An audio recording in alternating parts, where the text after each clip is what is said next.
Hey, what's happening, everybody? Welcome to the Pocket Razors channel. Today, we're going to have a little bit of fun. We're going to build us a bug out. But not just any bug out. We're going to build us what I'm going to call our hashtag DSKFS bug out. Or at least the first of possibly many to come. This one, as you can see, I've already, for the interest in time, I've taken our donor knife, which is a Benchmade, obviously. Bug out 535 BK-2. And basically, we've got it all broken out and torn apart, pretty much down next to nothing. As you can see, we've got a pile of hardware over here. Believe it or not, I doubt we'll be reusing any of that in this particular one. We do have hardware that we're going to use from Adrenaline, Adrian out of Australia. We are also going to be using a pocket clip from Lynch Northwest on this guy. And then we are going to replace these CF Elite bug out scales with these beautiful, beautiful MetonBoss scales right there, guys. So let's just jump into it here and let me get this stuff out of the way so we can get right into putting this thing together here. Go, get that guy out of the way. Awesome, so let's get it in here. Basically, as you can see, I've got everything broken down. Just going to do a little cleaning here, and we're going to start to put everything back together. If you guys have never seen the breakdown of a bug out, we can sure do that one of these days. And I'm sure in future videos we'll get some opportunity to do that. We've got multiple bug out builds underway right now. As far as these guys right in here, like I said, I've got the stop pin out of them and everything. And when you got this stuff apart, it's just a great time. Even though it's brand new in box, just get it all cleaned out and make sure that we got all that gooey stuff, if there is any in there, out of the way for now.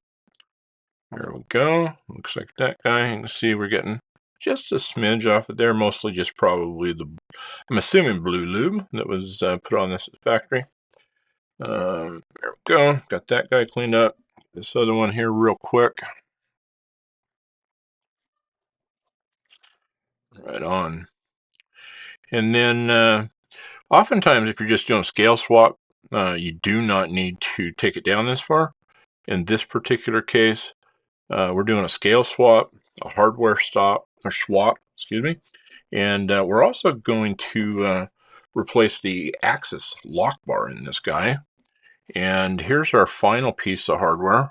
This is the OE black axis cross lock bar that we need to get in there.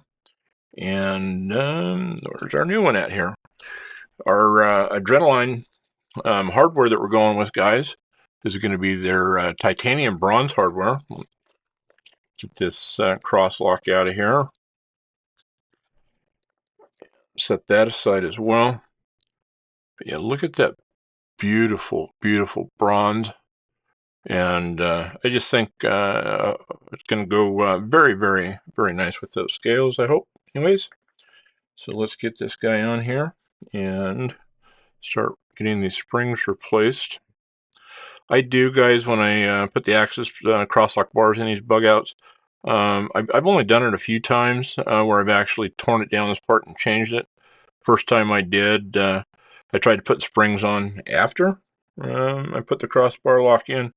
And in my limited experience, I've just found that I prefer to just kind of get these Omega springs already kind of installed on this guy. There we go. So we got this sitting in there like so. We've got that ready to go. The other thing we're going to want to get in here is we're going to want to get our stop pin. And this hardware set that we brought in is going to include that. And you can see all this hardware as I'm pulling it out here, and that's kind of what I got lined out up here. He does a great job of labeling like the different screws. In this case, there's only one stop pin, so it's pretty self-explanatory. But he'll even label the specific screws. Get this out of that baggie. Come on, drop out of there. You can see even on the packaging, he'll label for like the stop pins there, which makes it really nice to make sure that you're getting the right hardware in the correct location. I'm going to start by getting this guy on that stop pin installed on here, or at least get it started anyway. Make sure it'll go in. If the old bear paws will cooperate with me here anyway. Alrighty, got that guy sitting in there. Bring in this other side. Very cool. Once you've got them there, this is where I like to come in here and kind of feed this through, and basically get those omega spring, kind of the first side going through. Make sure they hold that where you guys can see what I'm doing as well. It's a little finicky at first. Once you get it going through there, then you can kind of just feed the crossbar through, and then just get it sitting up in there, and then just bring your omega spring in, and just come in and clip your first side. And get that guy in there. Sorry guys, the old bear paws sometimes are challenged with these slightly more delicate tasks, but we'll figure out a way to make her happen here. Oops, get in there, you little guy. Alrighty, so now we've got that guy together, and see, we got nice tension on there, and so we're in good shape on that guy for the minute. I'm going to go ahead, before we get too carried away, I do want to go ahead and put a little bit of a polish on these washers. And so I'm going to pull these out really quick. Let's grab our little alcohol wipe. And I'm just going to mainly make sure I just kind of clean any of the lube or the oils on here. They appear to be very nice and clean. Obviously, they were brand new out of the box. And so probably just some unused lube sitting in there while it's been sitting on the shelf waiting to make its way over here. And got those cleaned off. And then I just this is my bench strop, guys. This is my strop from OCD for EDC. Right now I've got a leather strop. This has got the 6 micron gunny juice on it. You don't have to use a strop. They work really nice. I've used diamond lapping films. You can use a finer grit stone, but strops tend to do a really nice job. And just usually just kind of use the old main digit of the bear pod there, and just literally kind of polish them around. Let that strop and that polish do its job. And I don't get freaked out about making sure that these are perfect. But just smoothing them up, getting any burrs off on the non-smooth side, or the back side where they punch it. Just make sure that the little ridges, mainly on that side right there, just feel it, make sure that they drop off nice. We'll put another quick clean on that one as soon as we get done. You can just see the comparison between those two. That you can see just in that little, oops, you can see there. See that it just cleans up really nice there. If you get the light right, you can see the contrast in between those two right there. Give this guy a quick little clean up here as well. Okay. Get our other side. I'll tell you what, guys, having a nice bench strap like this around that's kind of handy sure makes a nice difference, especially when it's on this larger size. Your big knife, small knives, they all work great on here. And especially when you're doing a little bit of this knife maintenance, always nice to just reach over and grab that. Very good. Okay, so we've got a nice shine starting to come off of that. I said we'll get in here and give these guys another quick clean with a clean little towelette here. It looks like I probably need to clean my fingers, which we'll do right there. That is one of the downsides of using your finger to polish. You will pick up some of that stropping compound. And in that case, below an alcohol wipe. But that's all right. We'll recover. And we'll just get these guys cleaned up here real quick. And just make sure that stropping compound is just off of there, guys. That's the main thing. So, and then we'll get these guys set aside, and then they will be back in action here in just a few minutes. As we get this one cleaned off as well. Right on. This particular bug out build, this is not one that's going into the collection. This is one that's being built for somebody. A very kind person, very dear person, somebody that knows DSKFS very well. And just a very special person has become just one heck of a friend, a supporter, and you know, been a big part of helping me get my new little channel up and going here. And I just thought very much that I wanted to go ahead and put one of these together for this gentleman. I will say this: I know I'm in the wheelhouse with this particular individual as far as what we've picked out here. But might be going a little bit over the top, maybe a little bit flashier possibly than what they would normally do for themselves, which is kind of one of the reasons why I thought it might be nice to do this. One, I like to push limits, not negatively. I just think it helps everybody grow.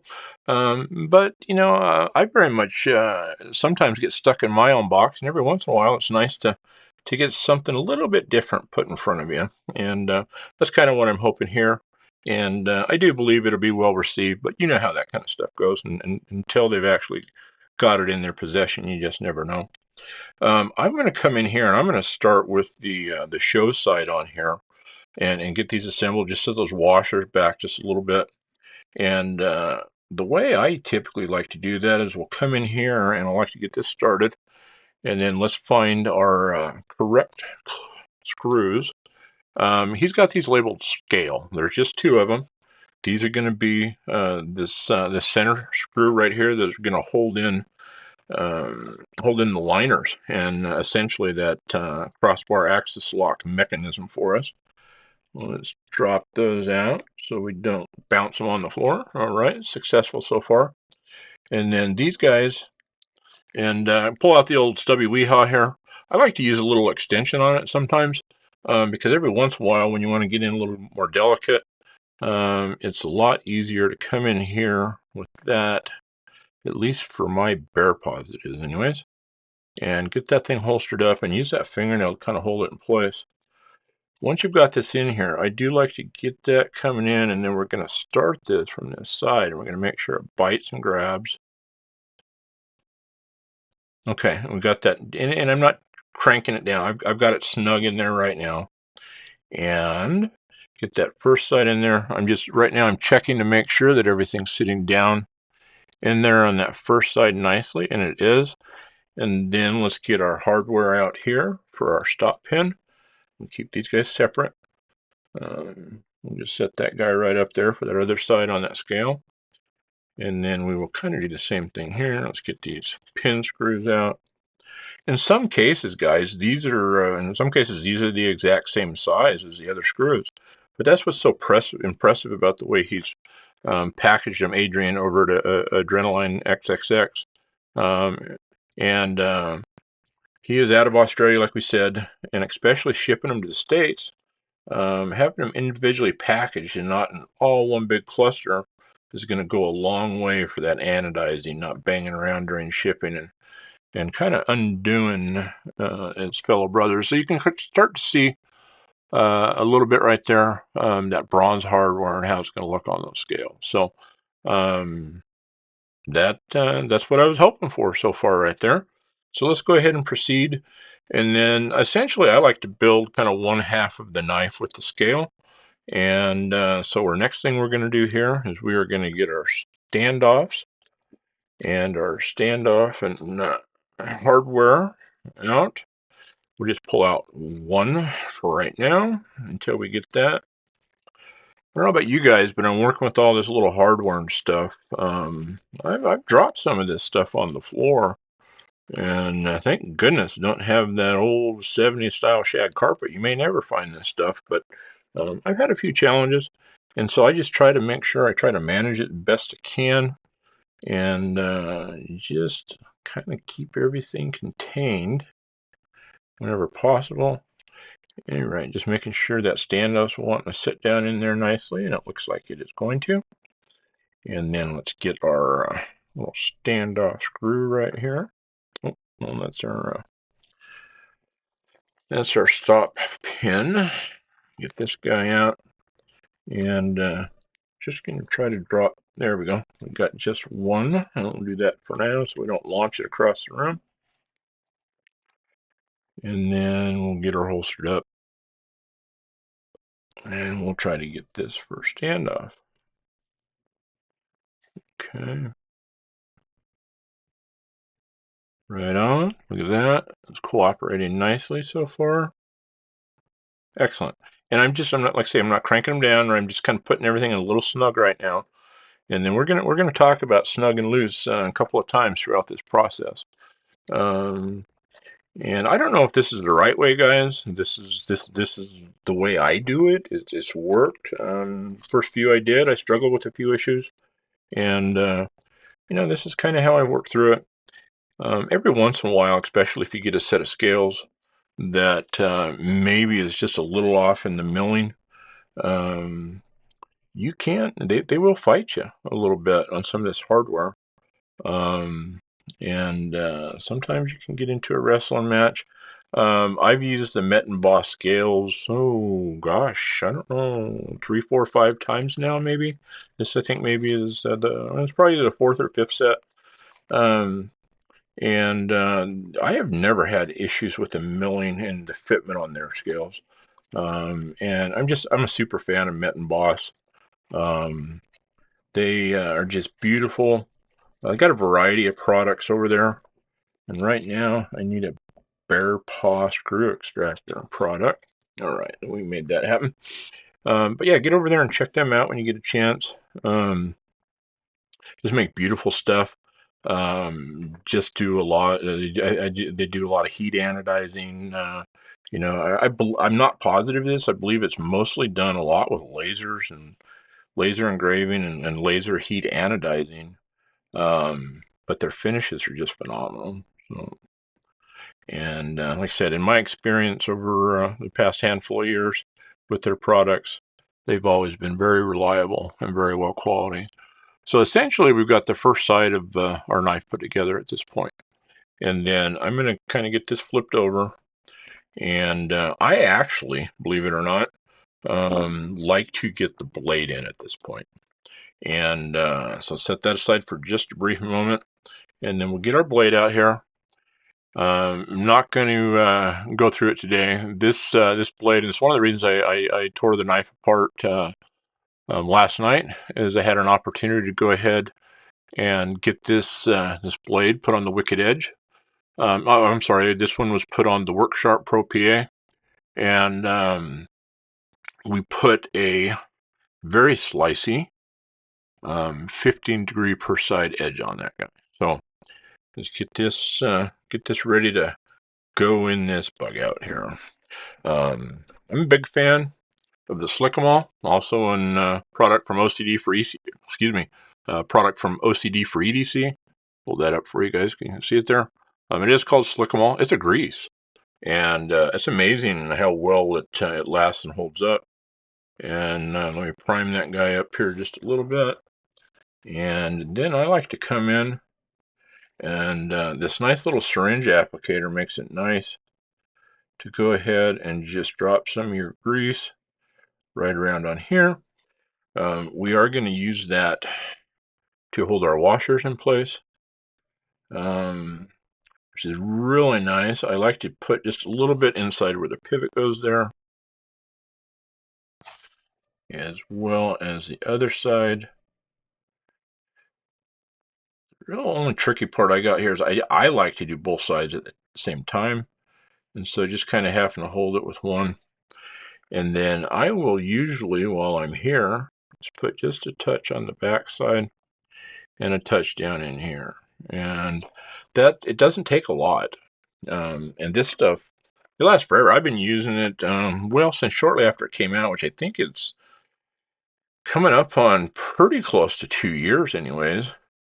And I've never had to go back and reload it on the knives I put it on. Once I put it on it, it's stayed on there very well. Nice thing is, look at how well that that holds that washer on there. And we'll come in, we'll drop this guy on there as well. Okay, excellent. And just so I don't get that little bit I got on my fingers off, let me wipe those off just so we don't transfer it everywhere.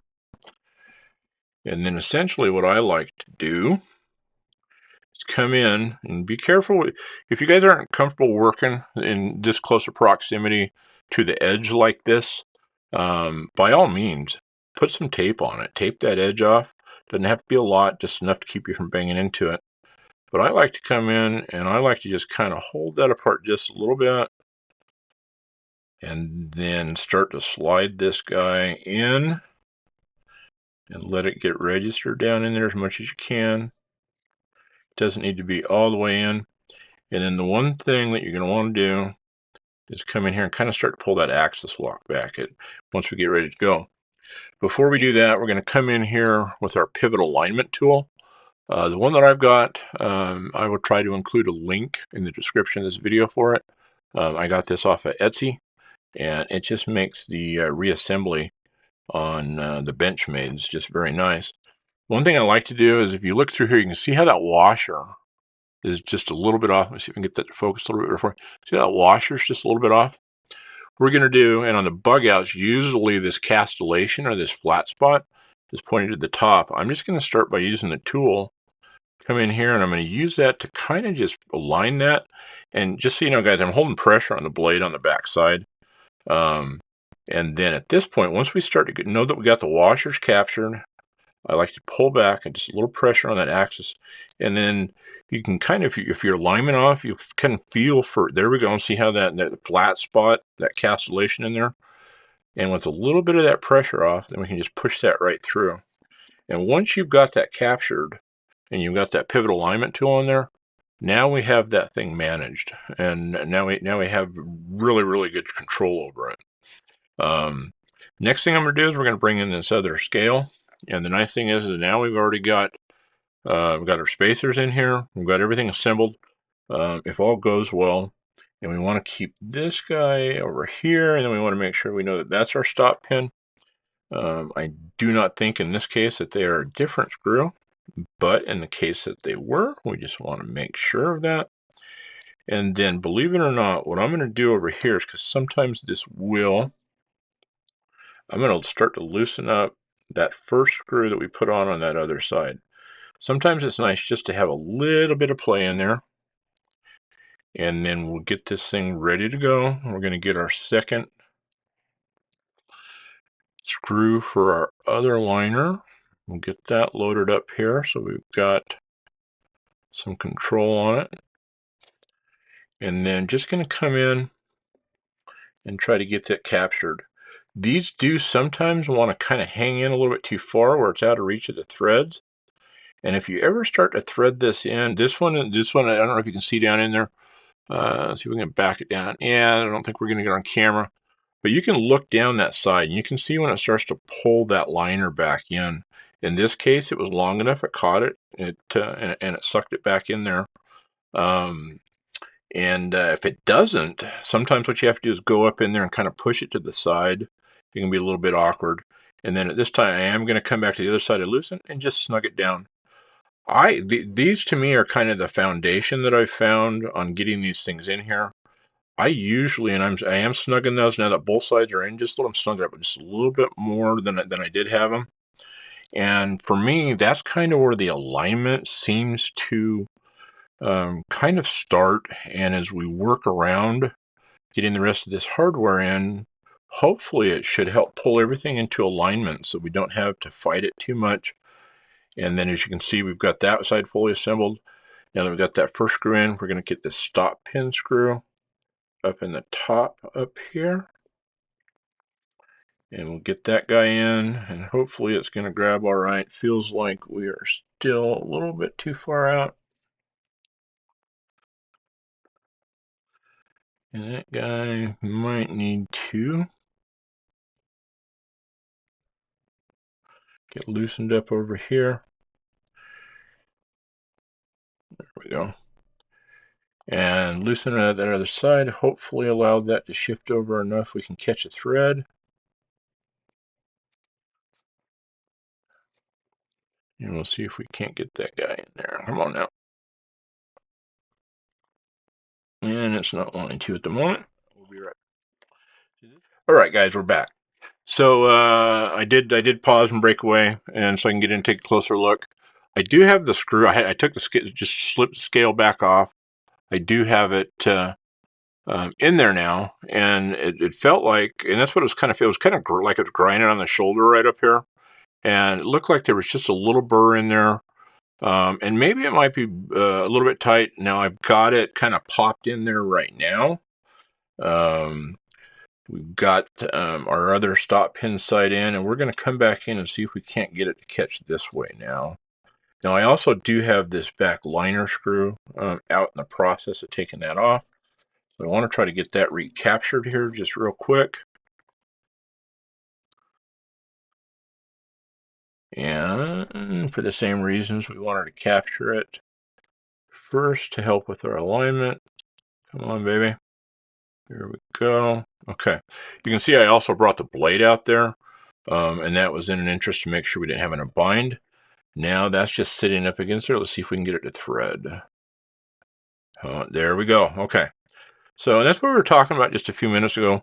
When you're dealing with aftermarket stuff, people that are making custom milled stuff, the world isn't perfect, and sometimes those tolerances can get off. Whoa, that's not very good. We better holster that thing back up here before we do ourselves or anything, any damage there. And but yeah, sometimes you run into some variances. I've had a few instances that I've run into stuff like that, and I've always been able to manage to kind of clean up whatever the issue is.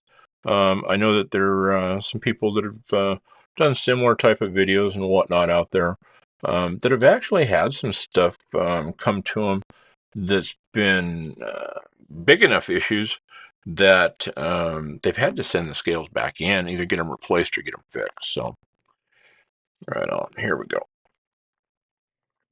Get these. These are our standoff screws and plus one spare, and that's a cool thing that Adrian does over there. Is he will throw in a few spares here and there, so that you can make sure if you do lose one that you're not high and dry waiting for another order to get in from Australia. Considering it comes from Australia, he does have a little bit of a build time, or at least he did when I ordered up this batch of hardware.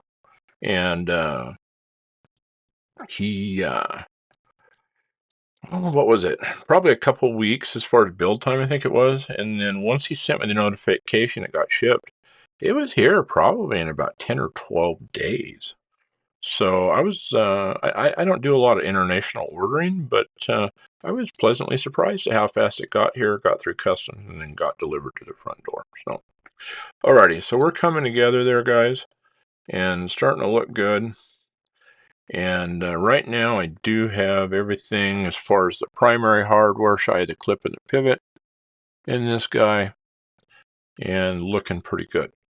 Now that we've got everything in and snug, believe it or not, we're going to come back, and I'm not going to take him out. I'm just going to loosen just a little bit, except for that guy right there. I'm going to loosen just a little bit, and you want these loose enough that if your scale needs to, it's got just a little bit of play. Do the same thing on the other side. And this little pivot alignment tool, believe it or not, it's holding a fair amount of tension in there.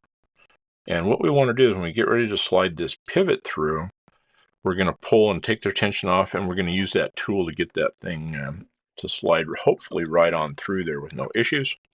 Here's our pivot. Here again, very nice and individually packaged up. This bronze hardware with this against this blue heat anodized titanium is just beautiful. So I will, guys, I found that a couple of things you can do. Put just a little dab of your Slick'em right on your pivot alignment tool. This is my opinion, my experience, I should say. It's going to help this slide just a little bit. And the reality is, who wants a dry pivot, right? So just give it a little bit of lubey goodness there. And then that was our flat spot that's up on top. And put the flat to the top, which is where the flat is on the tool. And then we're going to start to get ready to slide this through. I like to pull the pivot back, let the tension kind of come off of the blade, just a fraction. And then what we should be able to do is we should be able to get this guy coming right in through there. And as soon as we make sure that we clear all that, like I say, I'm pulling back on the crossbar, the axis lock. And then I think we've got it most of the way in there now. Most of the way through there. I do like, on most of my knives, I like to go ahead and put the flat side of the pivot to the clip side. There we go. And let's get our pivot screw in here, and we'll get this thing captured up. Okay, drop that guy in there. And now we're going to change from our T6. I do have a T10 driver here. This is the only T10 on this. Everything else is T6. Okay. Now, once we got that pivot in, we've got that good Slick'em lube in there, which is a grease. I want to go ahead and compress it just a little bit. What I don't want to do is not tighten this down. And in my opinion, remember, we've used these kind of as anchor points. Now we've taken our pivot, and yes, I am tightening this down more than it will be, but essentially now we've pulled everything into alignment. We've got everything flat. Our blade is not going to want to come out of there very easy at this point. But what I like to do now is come in and I want to look and see, how is my blade centering at this point. Let's take a look and see where we're at. Usually, not always, but usually, by kind of using that process of tightening these and leaving everything else loose, it usually likes to just kind of self-align. And, sorry, I was holding it so I could see it, and you guys can see it's looking pretty darn centered. So now that we got that in there, let's go ahead and we will snug up all these screws that we just loosened. I like to work side to side. I like to work from the stop pin back. Here again, it's kind of a torquing sequence, for lack of a better term.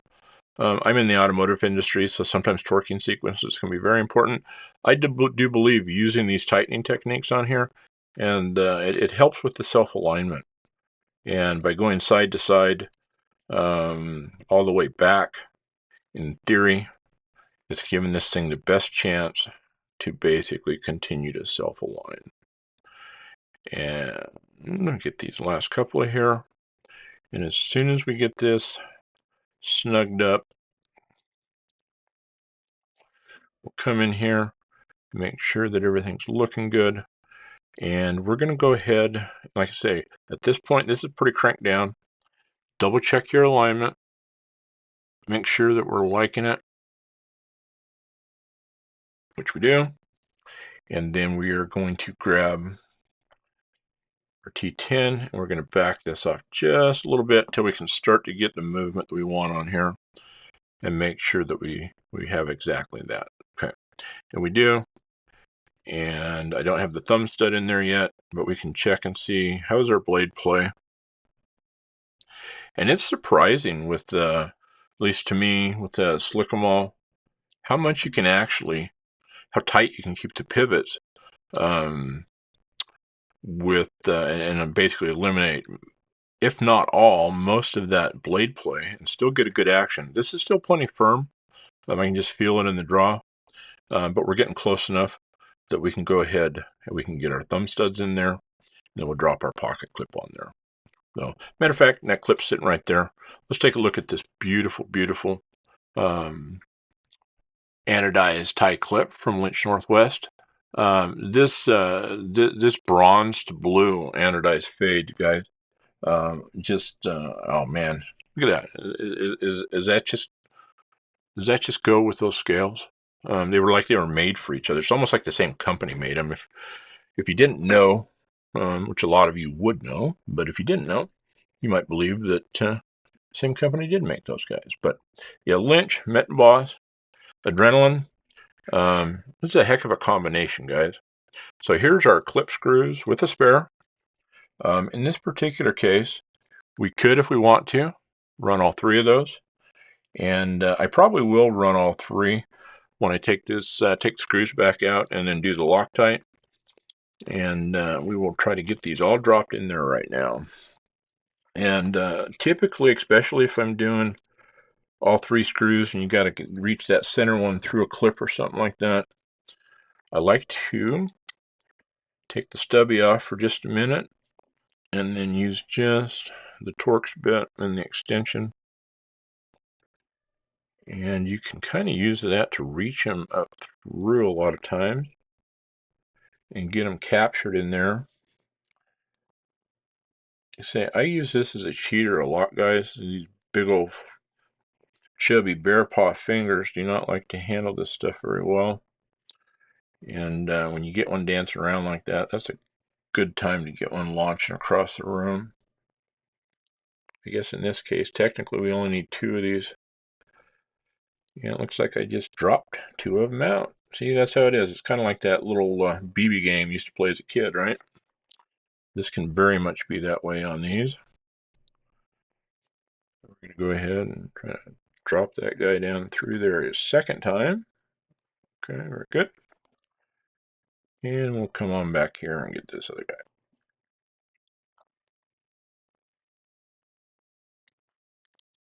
Alrighty. Once I get those guys in, I find, and it's going to be kind of hard to see on here, I don't want to dump them again, but now that they're all three sticking through there, you can kind of use those, come in here, and just try to get them to all self-align and drop in. And usually you can get one or two of them to go anyway. Okay, like we're going to pop that center one out, which will happen occasionally. Looks like we're going to get them all. So get this one caught here, and then we'll try to get these other guys started. Okay. And come on, guy, grab it up in there. There we go. Looks like he's going to cooperate a little bit. Nice. And then where did our other guy? There you go. And we'll see if we can't get him dropped in. And I will, guys, come back and I'll, once we got it where we like it, I'll pull, I like to do it just a screw at a time at this point. Pull them out, go ahead and get our Loctite in there. And we'll lock this down. And then the hard part really becomes after you Loctite them, especially that pivot, you really should leave it alone for about 24 hours. And that way it doesn't want to back out on unless that Loctite kind of set up. Get this guy in there, snugging him down, make sure we got everything captured. And very nice. Big fan. So now let's come in. We're on the home stretch here. And let's get our thumb studs out here and get these guys slapped in this old boy. Okay. We got a collection of empty baggies now. Cool thing we did get on our standoff, we have a spare that is left over there. And then in that full kit, he actually put 3 more, what he calls protectors, in there. So I'm going to end up with a total of 4 extra screws in case we ever lose one out of this guy. We can go ahead and have what we need to get her all fixed up. This particular person is a righty. I do like to put the side of the thumb stud. as long as they're not different widths, I should say. I like to put the female side of the thumb stud on the show side and then run the threaded male side through the clip side. I don't know why, it's just a preference. And then get that guy in there. And here again, we'll come back, put a little Loctite in there, and then once we do that, but essentially, we have us a DSKFS bug out. And my friend, I hope very much to be able to give this to you here in just the next few days. Not only do I hope you like this, appreciate it, but just know, even if you don't, appreciate you, appreciate your friendship, appreciate all the efforts, everything you've done for the channel. And you can see, guys, even without much tuning on that, looks like we need to clean up a little bit of that blade, get our utility towel out here. But yes, sir, I appreciate you, appreciate everything that you do for us. And this is what I'm going to go out on a limb. We're going to need to tune that pivot in just a little bit more, still a little bit firm. Let's back it out just a skosh now. And sometimes you just need to let that slick-em-all work in and out of there a few times, guys. And you can see it's already wanting to get smooth. I probably got a little loose. Oh, well, actually not. Just maybe the slightest little bit of blade play.